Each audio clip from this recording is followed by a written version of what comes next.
Business Challenge, le magazine de l'économie et de l'entreprise.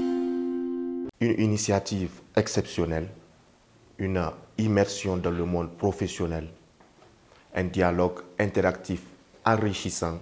C'est ce que nous vous proposons aujourd'hui pour ce numéro de votre émission Business Challenge. À tout de suite. Mesdames et messieurs, bonsoir et merci de nous rester fidèles. Le vendredi 19 janvier 2025 a eu lieu une rencontre exceptionnelle entre les étudiants en master professionnel de la faculté des sciences économiques et gestion FSEG de l'université Abdou Moumouni de Niamey et le directeur général de Impact Com Media. Une initiative de la FSEG qui vise à préparer ses étudiants en master professionnel sur les défis de leadership à travers des discussions constructives. Préparez-vous donc à suivre l'histoire entrepreneuriale inspirante de Seydou Souleymane Hamadou.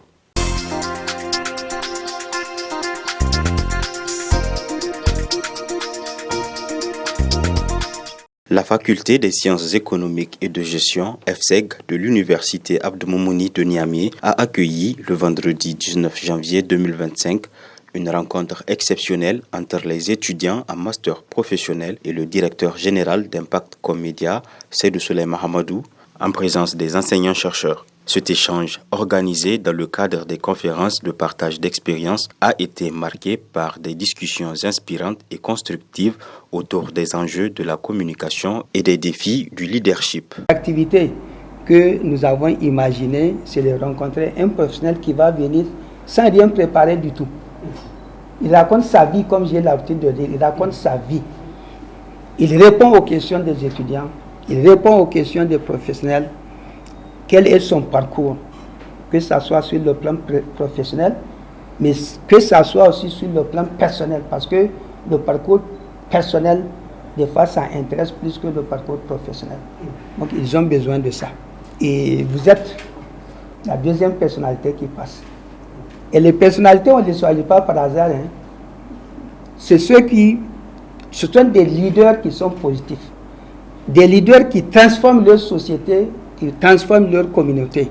C'est de cela dont nous avons besoin. En un mot, le doyen de la faculté des sciences économiques et de gestion, FSEG, parle ici d'une immersion dans le monde professionnel. De ce fait, l'invité de la faculté des sciences économiques et de gestion, FSEG, a été présenté à l'assistance.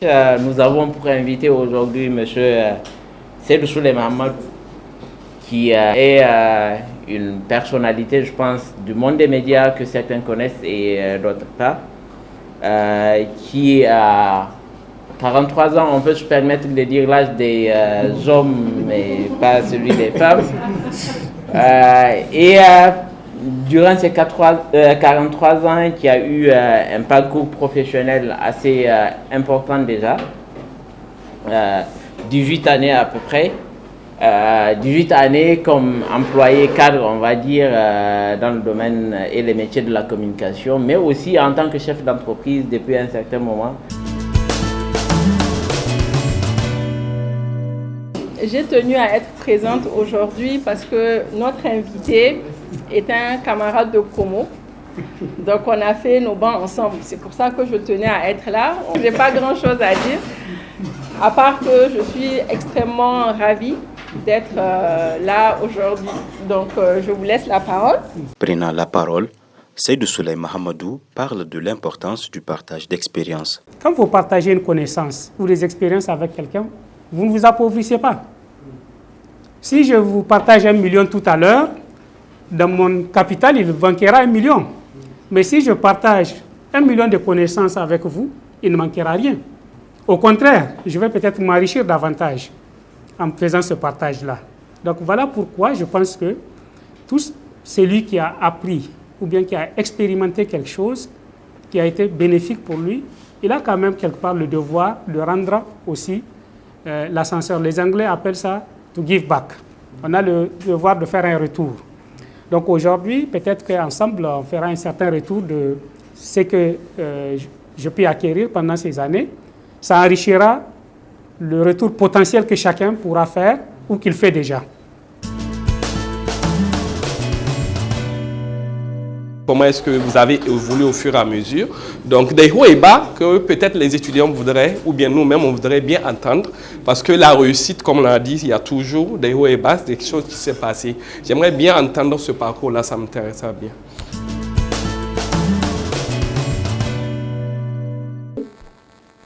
Je pense qu'il y a des moments, des périodes dans la vie où on peut porter des ambitions, on a des choses qu'on veut faire, mais souvent ça peut prendre du temps avant de se préciser. C'est-à-dire c'est comme s'il y a une période initiatique à faire. Et quand on était à l'ISCAE, bon, du matin au soir, ce que nous apprenons, c'est du management. Dans toutes ses facettes. Et à l'ISCAE, nous avons, à partir de la deuxième année, je pense que c'est même obligatoire de faire des stages. À partir de la deuxième année, le stage est obligatoire. Et vous devrez le faire en entreprise. Donc, deuxième année, troisième année, quatrième année, on est forcément en stage. Ça va de 1 mois à 2 mois. Pour certains, ça peut aller jusqu'à 3 mois. Alors, pendant ces stages, nous, on partait dans des entreprises privées essentiellement. Moi, j'ai eu la chance de faire 3 entreprises où, chaque fois quand je venais, je trouvais qu'il y avait des projets pour lesquels ils voulaient quand même la contribution d'un jeune stagiaire qui vient et je faisais ma contribution.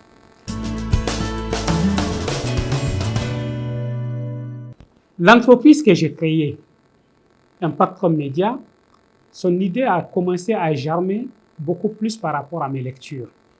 Parce que quand nous, on était au Maroc, bon, on avait la presse, on lisait la presse. À l'ISCA, on avait une bibliothèque qui était très bien fournie. À l'époque, j'aimais lire. C'est-à-dire que je pourrais sortir de l'internat, je vais avoir quelques dirhams dans ma poche, je vais acheter un journal. Et ça me plaisait de lire ce qui se dit dans la presse. Alors, on avait à l'époque aussi, par concours de circonstances, l'émergence de la presse en ligne au Niger, où on commençait à mettre les journaux, si vous vous souvenez, sur Tam Tam Info. C'était des journaux directement qu'ils téléchargeaient, c'est pas comme aujourd'hui, où ils écrivaient des articles. Et donc, moi, j'étais à l'époque exposé à 2 presses. La presse marocaine et internationale qu'on lisait, où, quand vous lisez des articles, c'est des articles sur l'économie, sur le management, sur tout ce qui va, ou toutes les réflexions que font les entrepreneurs, les intellectuels. Et il m'arrivait de lire aussi la presse nationale. Et quand j'ai lu la presse nationale, le contenu que j'ai me faisait très mal au cœur. Et je pense que ça arrive à beaucoup de Nigériens qui sont à l'extérieur. Surtout en cette période-là, 2005, 2006, 2007, où on parlait beaucoup de scandales, beaucoup de sécheresse, famine. C'est suite à ces difficultés constatées dans le monde médiatique que Seydou Souley Mahamadou a décidé d'accélérer la réalisation de son rêve. Seulement, un de ses enseignants à l'époque lui a conseillé d'acquérir d'abord des compétences dans le domaine avant de se lancer. Mon business plan était que je finis mes études, je travaille pendant 1 année au Maroc, j'économise 1 million de francs CFA et je rentre au Niger pour lancer un journal. Et j'avais eu la bonne inspiration de partager ce business plan avec le professeur qui m'encadre. 1 ou 2 mois après, un journal m'a contacté et j'ai été recruté. Il se trouve que j'ai été recruté dans exactement le type de journaux que je voulais, la presse économique. Donc voilà comment j'ai commencé à travailler. Et 1 an après, j'ai découvert qu'en fait, c'est mon professeur là qui m'a recommandé. 1 an après. C'était à mon évaluation, 1 an après, que le directeur du journal m'a dit, tu sais, ton professeur ne s'est pas trompé en te recommandant. Voilà comment j'ai commencé ma carrière dans la presse économique au Maroc. De retour au pays, ce chef d'entreprise a rencontré d'autres difficultés liées à la création de son entreprise. Le secteur était très informel. Il s'est penché dans le domaine des organismes internationaux en gardant toujours son vieux rêve en tête. Il a d'abord exercé dans une organisation dénommée HELP avant de rejoindre plus tard Oxfam. Parce que vous savez, quand les projets clôturent souvent, c'est ce qu'on appelle la communication de capitalisation.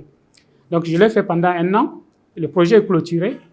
Mais juste au moment où le projet clôturait, Oxfam cherchait aussi un responsable de plaidoyer. Donc j'avais postulé et j'ai été retenu pour ce poste de plaidoyer. Et à Oxfam aussi, c'était une très belle organisation parce que juste 1 an après, on m'a fait une promotion où je suis devenu chef de programme. Je vous parle de 2007 où j'apprenais comme module optionnel création d'entreprise, n'est-ce pas? Et là, je vous parle de 2014.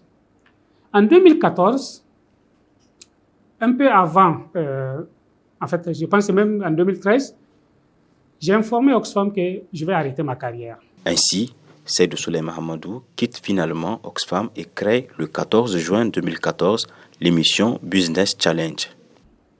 Dans Business Challenge, on faisait beaucoup de choses, tout ce qui concerne l'économie, mais il faut qu'on commence à décliner un peu. on a fait Agri-Challenge.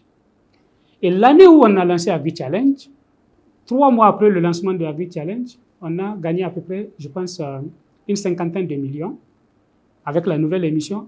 Et j'ai dû recruter, on devrait être un peu moins de 10, mais on est passé à peu près à 12, 13 personnes. Donc ça aussi, après on s'est rendu compte que c'est bien quand un produit se développe, à un moment il ne faut pas se focaliser uniquement sur le même produit, parce qu'à un moment il va commencer à s'essouffler. Et quand on a lancé Agri-Challenge, ça a créé une nouvelle dynamique dans l'entreprise. Ça c'était en 2016, fin 2016. En 2018, on a commencé au-delà des émissions, à faire des activités de conseil et d'élaboration de stratégies de communication. Et là, des institutions commençaient à nous solliciter pour les accompagner dans leur communication. Bon, on a commencé aussi à avoir un peu plus de ressources et on a fait la radio Challenge FM. Parce qu'il fallait aussi continuer à faire ça.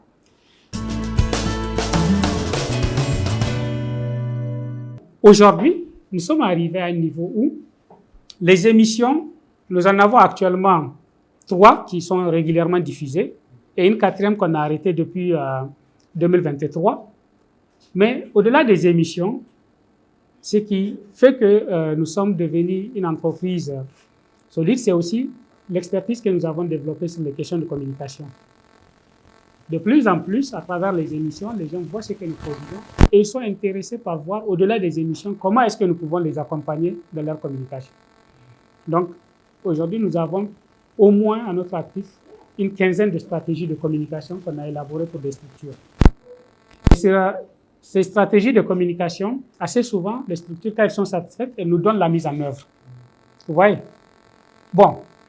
Et tout ça, je pense que ce que je retiens comme leçon de tout ça, c'est que quand on crée une entreprise, au départ, ce n'est pas évident que ça décolle comme vous le souhaitez. Et souvent, même le schéma que vous avez fait, parce que souvent, on nous apprend les études de marché, on va se rendre compte que les études de marché confrontées au terrain doivent être toujours repositionnées, réadaptées. L'activité a été initiée par le master en management de projet, mais là, nous tendons un peu à ouvrir les portes. Pour ce numéro précis, c'est beaucoup plus le master en marketing qui est mis à l'honneur. C'est-à-dire, c'est parti beaucoup plus sur la base d'un constat. Dans notre environnement en sciences de gestion, il y a des gens encore qui n'ont pas bien compris l'essence du marketing, qui n'ont pas bien compris les opportunités que les filières du marketing peuvent les ouvrir. Donc, j'aimerais bien que vous vous adressiez à nos étudiants qui font M2 marketing pour leur dire à quel point ils ont aussi de la chance de devenir comme vous. Parce que je souligne, il a été à l'ISCAI. L'ISCAI, c'est jusqu'à nos jours, je ne sais pas si les statistiques ont changé, mais c'est quand même la meilleure école de commerce en Afrique. Et lorsque vous partez là-bas, c'est comme la FSEC. Vous avez la possibilité de faire la comptabilité comme le choix de notre chef de département, mais vous avez aussi la possibilité d'aller vers des filières de management et de marketing comme le cas de notre invité d'aujourd'hui. Donc j'aimerais bien que vous disiez un mot à l'égard des étudiants qui font le marketing. Parce que dans notre environnement, il y a même certains qui disent qu'on les stigmatise. C'est comme si on le confond en fait aux simples commerçants traditionnels qu'on a dans la vie. Et le deuxième aspect, j'aimerais bien savoir comment vous voyez votre entreprise dans 10 ans, voire dans 20 ans. Suite à cette intervention du Dr Moussa Abdou Ibrahim, le directeur général d'Impact Comédia a raconté avec passion son parcours professionnel depuis ses débuts modestes jusqu'à la direction de l'une des entreprises les plus influentes du secteur des médias et de la communication au Niger. Vous savez, aujourd'hui, la plupart des organisations, quel qu'en soit le secteur, je prends même le secteur industrie pure, vous êtes ingénieur, non? Vous êtes ingénieur en pétrochimie. Et on vous nomme directeur technique. Une des compétences qu'on va vous demander de développer, ce n'est pas ingénieur. Ingénieur, vous l'êtes déjà. Peut-être que vous allez vous renforcer. C'est des compétences managérielles. C'est des compétences marketing. Vous êtes directeur général. Et là encore, c'est extraordinaire parce que vous pouvez être financier, comme expert comptable, et vous dirigez une grosse boîte qui est, je ne sais pas moi, de la logistique. Mais les schémas financiers, vous connaissez tout. Mais une des compétences clé qui va faire que vous allez rester dans votre poste ou vous allez partir, ce sont les compétences managériales. Et donc, ce qu'on a remarqué, c'est que plus les environnements deviennent dynamiques, plus les fonctions marketing quittent la périphérie pour retrouver le cœur de l'organisation. Ça, on nous disait ça quand on était étudiant, mais aujourd'hui, à l'épreuve de fait, c'est ce qu'on voit. C'est ce qu'on voit. Et moi, aujourd'hui, une des difficultés que j'ai, vous savez, les services que je propose, mes interlocuteurs, ce n'est pas souvent même des chefs de service, c'est des directeurs, c'est des présidents. Mes interlocuteurs et mes clients que je dois convaincre, ce qui fait que moi, j'ai du mal à avoir un commercial. Parce que mon commercial va discuter avec un DG. Il faut qu'il ait la carrure d'un DG pour discuter avec un DG. Bon, quand la personne est exercée, elle est formée, elle peut le faire. Mais pourquoi, quand on parle de communication et de questions marketing, on parle c'est le DG qui est le répondant?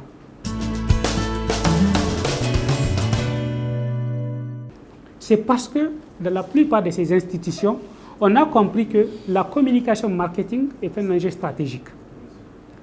Naturellement, quand on le décline, quand on le met en œuvre, il a toujours son volet opérationnel. Mais ça, c'est plus vous descendez. Mais la stratégie marketing, elle est au cœur des politiques générales des entreprises. De la même manière qu'on va faire des stratégies financières. Mais quand on fait même les stratégies financières, ce qui est encore formidable dans le monde aujourd'hui, votre stratégie financière ne peut pas être efficace sans une stratégie marketing. Vous partez à la bourse, vous voulez lever des fonds. C'est d'abord un plan marketing qu'il vous faut à côté des chiffres qu'on vous a donnés. Vous comprenez? Donc, aujourd'hui, vous qui êtes en marketing, dites-vous que, d'ailleurs, je leur ai dit ça, j'ai dit, on peut même vous considérer comme étant des étudiants atypiques. Peut-être parce que souvent, certains aspects, vous pouvez apparaître comme étant un peu en avance sur l'environnement. Mais mieux vaut être en avance dans le sens du progrès que d'être en retard. Vous comprenez? Donc, je pense que pour le marketing, ceux qui ont fait ces choix, ils ont leur place dans notre économie et ils allaient même être des acteurs importants de l'économie parce que notre économie aujourd'hui a un problème, c'est que vous savez que les besoins ne sont pas suffisamment étudiés.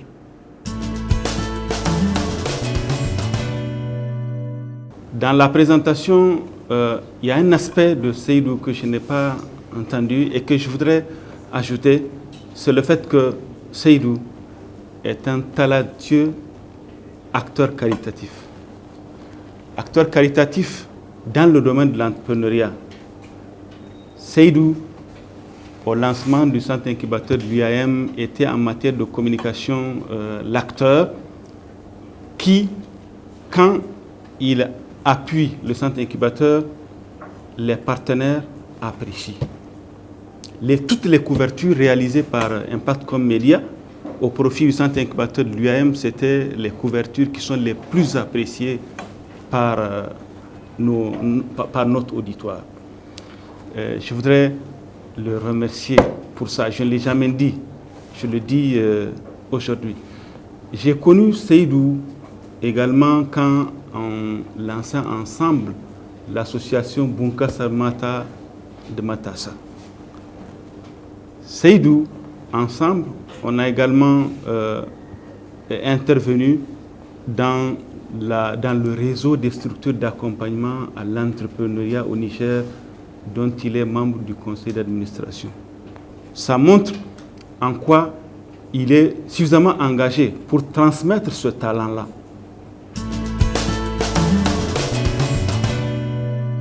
Il a dit quand il a fini ses études au Maroc, il avait l'ambition de travailler, d'économiser au moins 1 million et avec ça, lancer une entreprise.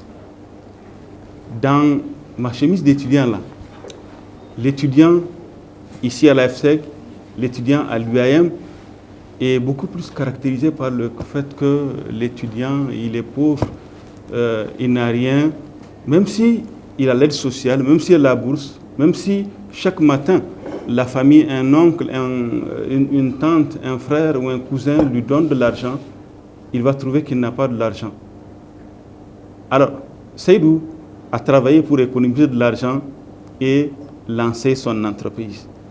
L'étudiant qui pense qu'il n'a rien et qui trouve que ce qu'il gagne là, ce n'est rien, comment pensez-vous que cette personne-là puisse épargner, comme vous l'avez dit, et puis lancer une initiative qui peut faire de lui un acteur à votre hauteur? Dans sa réponse, l'invité de la FSEG a insisté sur l'importance de la persévérance, de l'innovation, tout en encourageant les étudiants à ne jamais sous-estimer l'impact de l'audace et de la créativité dans leur carrière. Vous savez que nous sommes tous égaux en droit, mais on l'est seulement en droit. Dans tout le reste des choses de la vie, on ne l'est pas. Quand nous sommes assis sur la même table d'étudiants, c'est poignant, mais il faut en prendre connaissance. Nous n'avons pas les mêmes réalités économiques en étant assis ensemble. Moi, quand j'étais étudiant avec elle, sa maman était entrepreneur. Et à côté de moi, il y avait d'autres étudiants dont les pères et les papas étaient des hauts fonctionnaires. On se retrouve dans la même salle, on fait les mêmes études, mais je sais aussi qu'on n'a pas les mêmes réalités économiques. Donc, ce qu'elle peut avoir comme approche quand elle est étudiante, comment elle dépense, comment elle s'habille, comment elle s'amuse, je dois comprendre que c'est parce que sa réalité économique lui permet ça. Qu'est-ce que moi, ma réalité économique me permet? Rahila, je ne sais pas si tu te souviens, c'est que la première entreprise, ça je n'ai pratiquement jamais parlé, que moi j'ai créé, on peut dire que c'était à l'ISCAE, l'entreprise d'impression et de photocopie. En 4e année, bon déjà avant d'aller à Casa, avec Mahmoud Kaba, on a créé une entreprise de vente de DVD sur le campus. Parce qu'on s'est rendu compte que les week-ends venant, les gens prennent le bus, ils vont au marché, ils achètent des DVD. Il faut payer le bus, il faut acheter les DVD. Et nous, on achetait, on a amené un stock. Mon associé, c'est un Guinéen, il est expert comptable en Guinée maintenant. Et il est toujours un très bon ami. Et on a mis un peu d'argent qu'on avait, on partait, on achetait les DVD à 3 dirhams sur le marché. Et on revenait, on ne les vendait pas, on les louait. Et quand quelqu'un loue, on lui loue ça à 5 dirhams. Quand il veut acheter, on lui vend ça, je pense, à 10 dirhams. On gagnait un peu d'argent comme ça. Et on avait notre bourse.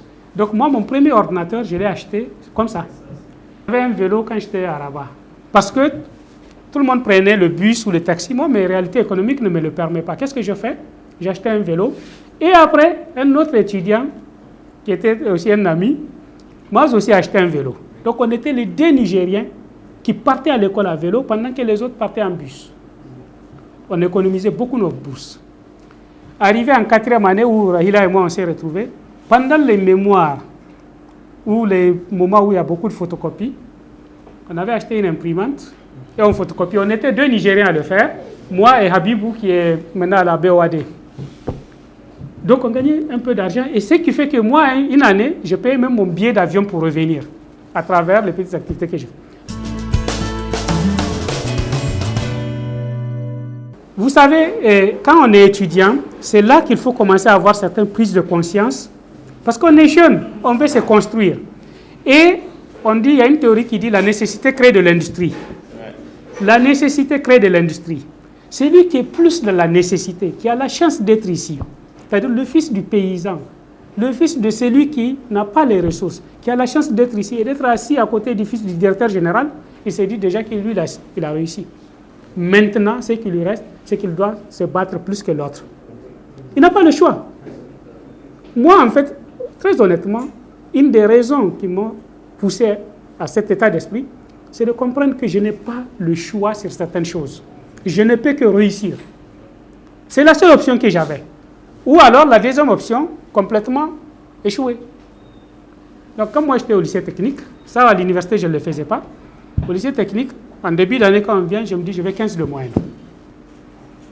Cette année, je dois avoir 15 de moyenne. Et assez souvent, ça se passe comme ça. Soit j'ai 15, soit j'ai 14. Mais vous savez, une des raisons, c'est que j'ai su que, vu ma condition, si je n'ai pas ces notes-là et être brillant, je ne peux pas aller à l'étranger pour étudier. Et dans les années 2000 au Niger, pour avoir de meilleures chances de réussir dans la vie, il faut quand même sortir. Aujourd'hui, peut-être mon enfant n'aura pas le même besoin, mais c'est une prise de conscience qu'il faut avoir. Et il faut l'avoir le plus tôt possible. Et ça veut dire beaucoup de choses. Je ne sais pas si on y a prêté attention, mais c'est quelque chose de très intéressant, le fait que ses proches les spontanément accompagner. Et je pense qu'en fait, ça fait partie aussi des ingrédients qui font qu'il réussit comme il réussit. Une attestation pour service rendu a été décernée au directeur général de Impact Com Media, une façon pour la FSEG de le remercier de l'enrichissement des étudiants du département de gestion. Un événement salué par les participants. Le doyen de la faculté, professeur Boubacar Baydari, et la chef du département de gestion, Dr Rahila Hassan Amadou, ont salué cette initiative. Pour eux, ce type de collaboration est essentiel pour rapprocher l'université et le monde professionnel afin de préparer les étudiants à relever les défis de demain. J'ai beaucoup apprécié le partage de Saïdou avec nous. Je pense que c'est une situation qui aide beaucoup les étudiants parce qu'elle leur montre que ce sont des personnes comme eux qui étaient étudiantes, qui avaient des projets, qui avaient des rêves et qui les ont mûris, qui les ont concrétisés, qui les ont réalisés, qui sont aujourd'hui des acteurs de la société et qui contribuent à l'économie. Donc ça permet aux étudiants en fait de rêver et de se dire que leurs projets sont réalisables s'ils se donnent les moyens de les accomplir. Donc je trouve que c'est une séance très enrichissante qui peut également inspirer les étudiants, les orienter et leur accorder un peu plus de motivation. Dans ce qu'il a partagé, il a vraiment exprimé son vécu.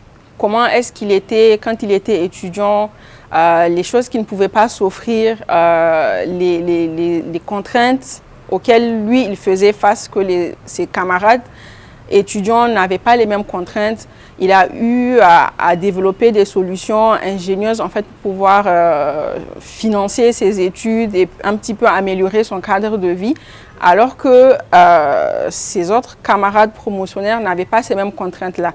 Donc ça montre qu'en tant qu'étudiant aussi, souvent, on doit être ingénieux pour pouvoir améliorer son quotidien. Quand vous faites du marketing, vous impactez tout l'environnement.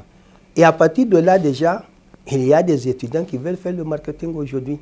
Donc ça, son passage, c'est un impact immédiat que nous avons eu après. Un impact immédiat déjà sur le programme en marketing et stratégie déjà.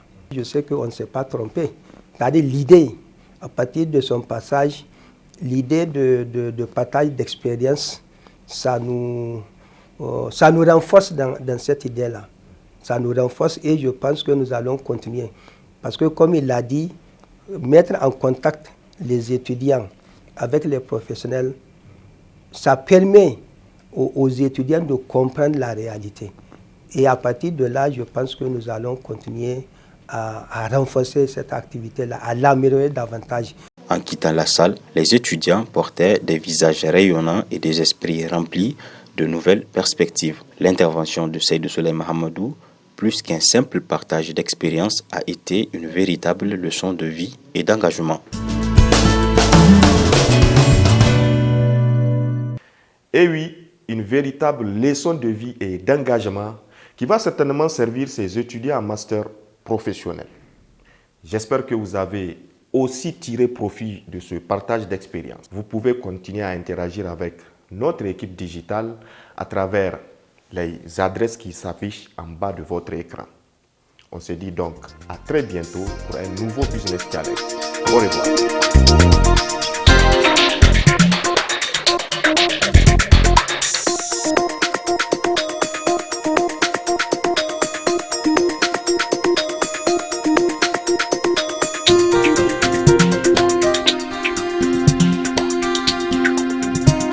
Business Challenge, le magazine de l'économie et de l'entreprise.